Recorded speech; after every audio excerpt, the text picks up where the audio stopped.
د مچ په کول مکو ما ته نه یوش پروژه په چاپس بوتانه وای بل غیبت نه کوي روژه چې د مغفرت میاشت برکت میاشت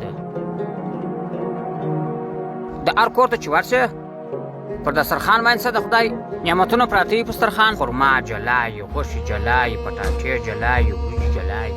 او خو چې د خانانو کور ته ورسه پر دسترخوانو باندې شی پراته ته زموږ کور ته راسه هر روژه دغه بینډیو بانجانې چې خوري ته بینډیو بانجان خوري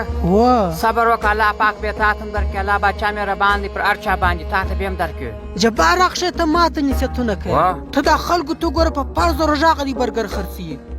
خلک راځي دلته برګر خوري په دا روژه کې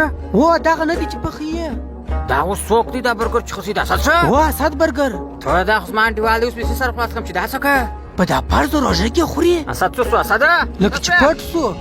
ستړي مسئ څنګه په خیر دا موسیقي سب سره خسته د خلکو فرض روژه وګوره دا کاروبار وګوره دا اساس برګر وګوره دا د خلکو روژه خرابوي که څه کیسه ده دا خو موږ د روژه مات لپاره تیارو خلک زموږ څخه روژه ماتو ته وړي بیا نو تر پېشلمي پورې زموږ ځای خلاص روژه مات یې درته وړي د روژه مات بعد هم څه ځای خلاص اوس څه کوئ اوس امادګي نیسو د روژه مات لپاره شیان تیارو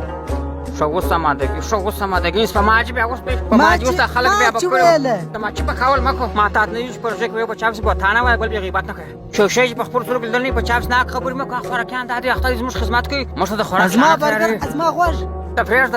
ګوره